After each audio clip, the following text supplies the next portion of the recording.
Yo les amis, j'espère que vous allez tous très bien. Très très très content de vous retrouver dans cette nouvelle vidéo. Le Danemark et l'Angleterre se séparent sur ce score de un partout. Et franchement, le Danemark peut sortir un peu, les Danois peuvent être un peu frustrés de n'avoir arraché qu'un point sur ce match. Et les Anglais peuvent sortir, pas heureux, mais soulagés de ne pas, d'avoir fait ce match nul. Parce que les Anglais, ce soir, n'étaient pas au top, n'ont pas montré leur visage de favoris. Ils étaient inférieurs collectivement, tactiquement. Heureusement que le mental n'a pas lâché parce que les Danois, ils étaient très, très, très supérieurs. Et malheureusement, pour les hommes de Yulmond, comme le buteur ici, ils n'ont pas pu faire grand-chose face à cette très, très, très faible équipe d'Angleterre. Harry Kane a quand même marqué, a ouvert le score, et Morten Yulmond a égalisé pour les Danois d'une magnifique frappe extérieure de surface. Et ce score, je pense que c'est de la chance pour l'Angleterre parce que ça aurait pu, si le Danemark avait remporté ce match, ce n'aurait pas été un vrai scandale vu ce qu'ils ont montré face aux Anglais. Et on va parler un peu tactique, analyse comme d'habitude. Le 11 de départ, c'est pour les Danois, c'est un système en 3-4-1-2 avec Schmeichel dans les buts. Schmeichel, désolé pour la prononciation, Schmeichel dans les buts.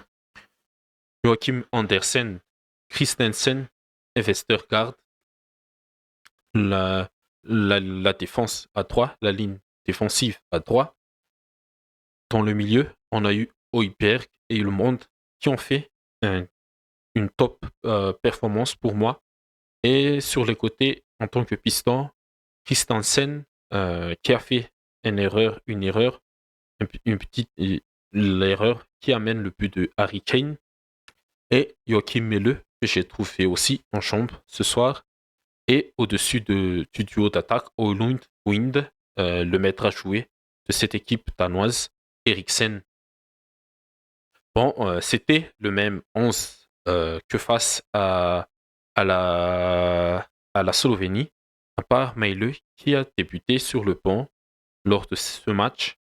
Mais ça n'a pas changé le niveau collectif, la qualité technique de cette équipe danoise sur ce match.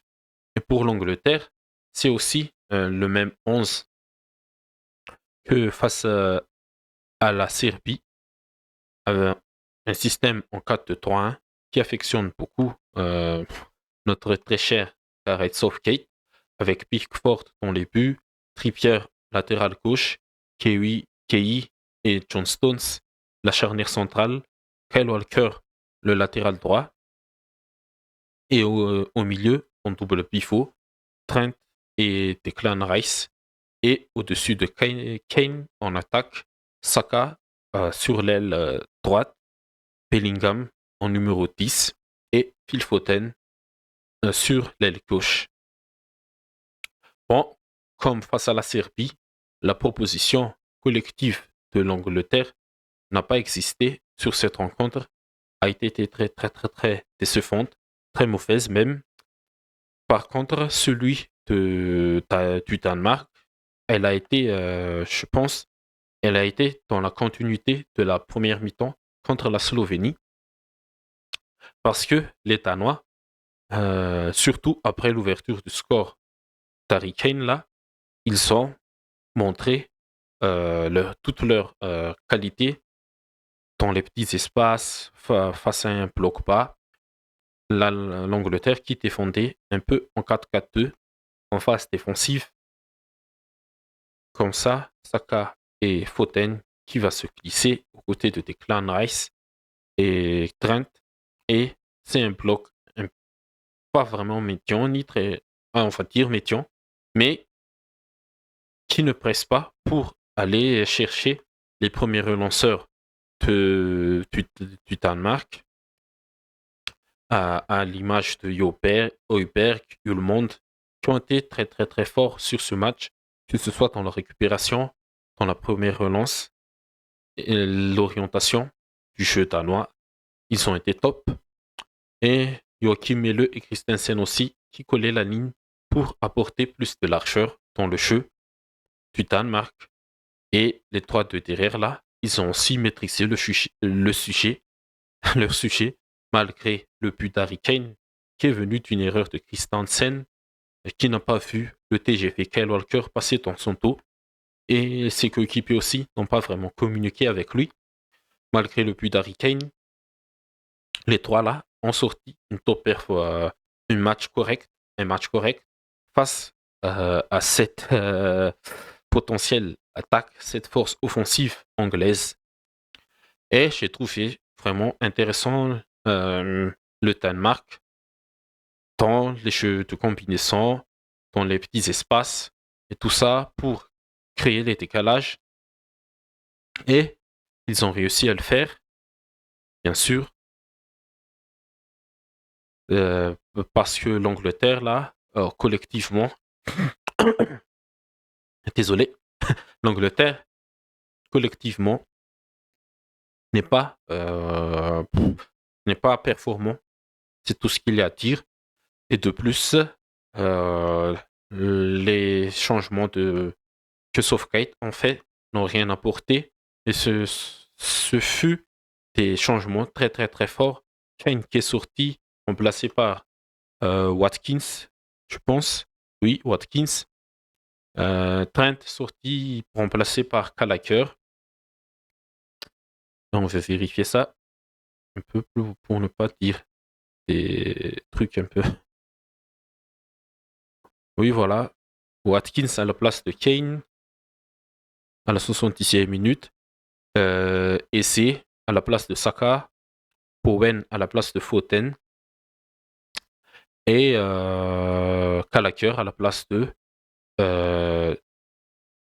Gallagher à la place de Trent Alexander-Arnold. Et ces changements-là n'ont rien apporté encore à, à l'animation offensive de l'Angleterre, surtout parce que c'était vraiment piteuse, c'était médiocre ce soir. Mais est-ce que c'est vraiment le, le but de Southgate de ne pas montrer vraiment le potentiel de, de cette équipe? Je sais pas, mais le fait est là. Le collectif anglais ne marche pas. Alors qu'avec ces trois-là, même pour accompagner Kane, tu peux déjà faire très très très mal face à une équipe face à des équipes comme le Danemark aussi, qui aiment jouer avec le ballon, qui aiment être haut comme ça sur le terrain et avec Saka, la vitesse de Saka, les projections, les projections infinies de Bellingham, qui peut apporter du surnombre dans la surface adverse, l'intelligence de jeu de Kane. Tu peux faire beaucoup de choses avec cette équipe, mais je pense que c'est Southgate qui est limité sur sa capacité à comment bien fonctionner cette machine. Et tout le monde dit que Southgate devra peut-être pour sacrifier Foden parce que je pense que Bellingham, c'est l'intouchable. Et même Kane là, qui dans le profondeur, qui est un peu lent, mais je pense que Kane aussi, il est important dans le jeu. Il est très très très intelligent. La finition, on n'en parle pas, c'est l'une des meilleures neufs au monde. Et mais dans la construction du jeu, dans l'orientation, c'est aussi un vrai numéro 10. Mais tout le monde a déjà fait la solution. Si Southgate veut persister avec ce 4-2-3-1. Pourquoi ne pas mettre Bellingham, qui a un gros volume de jeu, aux côtés de Declan Rice, et mettre Foden, désolé, Foden, Foden en 10, parce que il y a eu une séquence où Foden était dans l'axe, dans sa position préférentielle là, dans le demi-espace, comme à Manchester City. Il y a eu un décalage fait par Walker ou Saka, je ne me souviens pas, mais il a trouvé l'espace pour aller tirer, mais son tir atterrit sur le poteau gauche de Schmeichel. Et je pense que Foden dans l'axe, c'est plus rentable et plus avantageux à l'attaque de l'Angleterre. Et Bellingham, comme on l'a dit, peut-être que Bellingham, aux côtés de Declan Rice, là, comme ça, il peut être encore plus avantageux parce que lui, il aime jouer, il aime décrocher, il peut aussi orienter le jeu avec Foden et Harry Kane, et il a un volume de jeu, une capitale physique, un capital athlétique pour tenir 90 minutes. Avec ses projections-ci, il sera encore plus intéressant euh, euh, pour l'animation offensive de l'Angleterre. Et c'est très très très dommage pour Trent, qui va peut-être être sacrifié si Southgate pense à cette approche-là. Trent qui va s'être sacrifié parce que Trippier aussi, il va être intouchable sur ce côté gauche. Luke Shaw n'a pas encore joué. Et au-delà de tout ça, Saka, s'il n'est pas performant, il y a encore des gars qui n'ont pas encore joué, comme Cole Palmer, par exemple, des gars qui peuvent être décisifs aussi dans les moments clutch. Cole Palmer, tout comme Cole Palmer par rapport à Foden, lui, il peut jouer sur un côté et rentrer aussi dans l'axe, mais Foden, il est plus à l'aise dans l'axe, même s'il peut un peu se déporter euh, sur le côté, comme il le fait parfaitement à Manchester City. Bon, pour les tops, les flops, j'ai failli oublier. Je pense que pour les tops, je vais mettre Hjulmand, le buteur danois, et Joberg, qui ont été très très très le moteur du milieu danois et qui ont permis aux Danois de presser un peu plus haut, de récupérer les ballons un peu plus haut. Et en troisième top, je ne sais pas qui mettre, mais en général, le collectif danois, là, il est déjà rodé. Il manque un peu juste ce grain de folie, cette méchanceté pour aller faire très très très mal à l'adversaire. Et pour les flops, je pense Harry Kane, malgré son but, bon, il est sauvé par son but, mais Foden, il a été pas influent, mais encore une fois victime de ce système-là, de sa position sur l'aile gauche, alors qu'on l'a vu, il aime être dans l'axe. Et ça a posé problème aux Danois parce que, à l'Angleterre aussi, parce que Trippier ne pouvait pas aller vraiment se projeter à cause des projections aussi de Melleux et le problème Danny Wind. Mais Harry Kane, il est sauvé par son but et Bellingham, Bellingham aussi. Le jeu de l'Angleterre se penche surtout sur Bellingham pour moi. Mais là, Bellingham n'était pas dans son match. Bukayo Saka aussi, il y a beaucoup de flops, je pense en général. Le collectif anglais n'est pas bien, il n'est pas au top pour son statut de favori à aller chercher cette victoire finale. Mais au-delà de tout ça, quand le collectif ne marche pas, il y a toujours aussi des individualités qui sortent du lot, comme Marc Keila. Il a fait une top performance pour sa part. C'est lui le patron de la défense. Euh, il aurait, il aurait commis une grosse erreur là, mais il a créé une grosse occasion pour l'Angleterre, pour le Danemark, désolé, pas.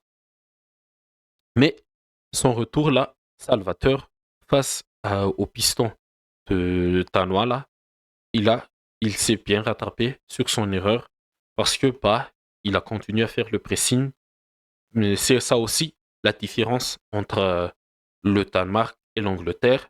Les Danois, ils sont généreux. Ils sont qu'ils peuvent aller faire mal à cette Angleterre-là, mais dommage pour eux, ils n'ont pas pu faire mieux qu'un match nul. Et c'est pour ça que j'ai dit au tout début que ils doivent sortir un peu frustrés de cette rencontre et les Anglais chanceux de ne pas avoir encaissé plus de buts et de perdre cette rencontre. Et on va parler un peu du premier match aussi de cette journée, c'est Slovénie-Serbie. Bon, tout comme l'Angleterre, le collectif serbe, là, c'est l'équipe qui est le plus faible sur les 24 collectivement.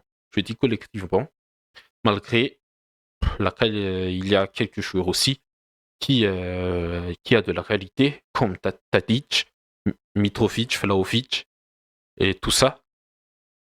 Mais le collectif serbe n'est pas aussi, n'est pas, c'est faible, c'est très très très faible. Il n'y a pas vraiment de système de jeu bien défini, d'approche offensive bien définie. Euh, Heureusement, la défense, elle est aussi fébrile, très très très fébrile.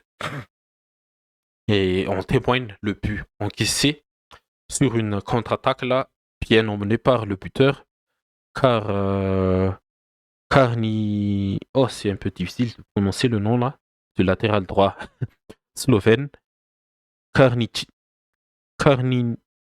Je sais pas, désolé, je ne veux pas me tromper sur la prononciation, mais le latéral droit là, et son homologue sur le côté gauche, Jansa, ils ont été aussi au top de cette rencontre.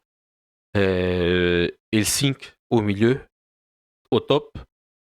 Benjamin Sesko, il a eu quelques occasions pour marquer des buts, mais ça ne rentre pas encore. Mais je pense que avec l'effort qu'il fait, il sera récompensé tôt ou tard. Mais globalement, la Slovénie est plus performante que la Serbie sur ce match. Ce 4-4-2 là, il fonctionne très bien pour la Slovénie. Et attention, l'Angleterre, c'est le prochain match là, et un match très très décisif pour la qualification. Ce 4-4-2 là, ils peuvent faire très très mal, surtout sur le pressing avec des costauds comme Sesko, Sporar et ce milieu à 4 là, et surtout les projections des deux latéraux. Ils sont l'Angleterre aura beaucoup du boulot pour aller chercher sa qualification en huitième de finale de 7 euros. Bon, les amis, c'est tout pour cette vidéo débrief rapide express de Angleterre, Angleterre-Danemark, Danemark-Angleterre et Slovénie-Serbie. On se retrouve tout à l'heure pour le gros match de ce soir, Espagne-Italie. Et merci à vous tous pour le soutien. Et comme d'habitude, n'hésitez pas à liker, à commenter, à partager et surtout à vous abonner. À tout à l'heure.